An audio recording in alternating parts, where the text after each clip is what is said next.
Praise the Lord. దేవుని నామానికి స్తోత్రాలు. ప్రియమైన సహోదరి సహోదరుడా, అందరూ బాగున్నారా? భయపడకండి, ధైర్యంగా ఉండండి. విశ్వాసంతో ప్రభు పాదాల చెంత ప్రార్థించండి. శ్రమ కలిగినదని దేవుని వాక్యాన్ని తృణీకరించండి. ప్రార్థన మానవద్దండి. ప్రతిరోజు కూడా దేవాది దేవుని పాదాల చెంత కొంత సమయాన్ని కుటుంబంతో ప్రార్థించండి. లేక భార్య భర్త కలిసి ప్రార్థించండి.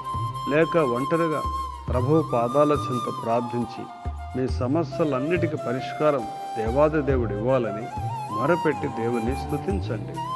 శ్రమ కలిగినప్పుడు ప్రార్థించాలి కానీ దేవుణ్ణి దూషించవద్దు. దేవుని వాక్యం ఈ విధంగా సెలవిస్తుంది. 120వ కీర్తన 1వ వచనం అంటుంది, నా శ్రమలో నేను యెహోవాకు మొరపెట్టితిని, ఆయన నాకు ఉత్తరమిచ్చాను. అవునండి, శ్రమలో అనేకసార్లు దేవుణ్ణి దూషిస్తూ ఉంటాం. అనేకసార్లు మనల్ని మనమే శపించుకుంటుంటాం. అనేకసార్లు విశ్వాసాన్ని కోల్పోతూ ఉంటాం. కానీ భక్తుడైన దావీదు శ్రమలో దేవునికి మొరపెట్టాడు. శ్రమ కలిగినప్పుడు ఆయన తప్ప విడిపించేవారు ఎవరున్నారు? మన దేవాది దేవుడే ఆ శ్రమలన్నిట్లో మనల్ని విడిపిస్తా అని వాగ్దానం చేస్తున్నాడు. విశ్వాసంతో ప్రార్థించండి. మనల్ని మనమై ఎప్పుడు కూడా శపించుకోవద్దండి. మనము నిందించుకోవద్దు.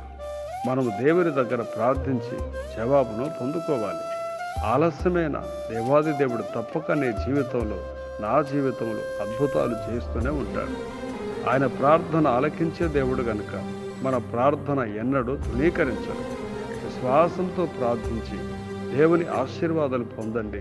దేవుడు మిమ్మల్ని సమృద్ధిగా దీవించి ఆశీర్వదించి కాపాడునుగాక. ఆమేన్.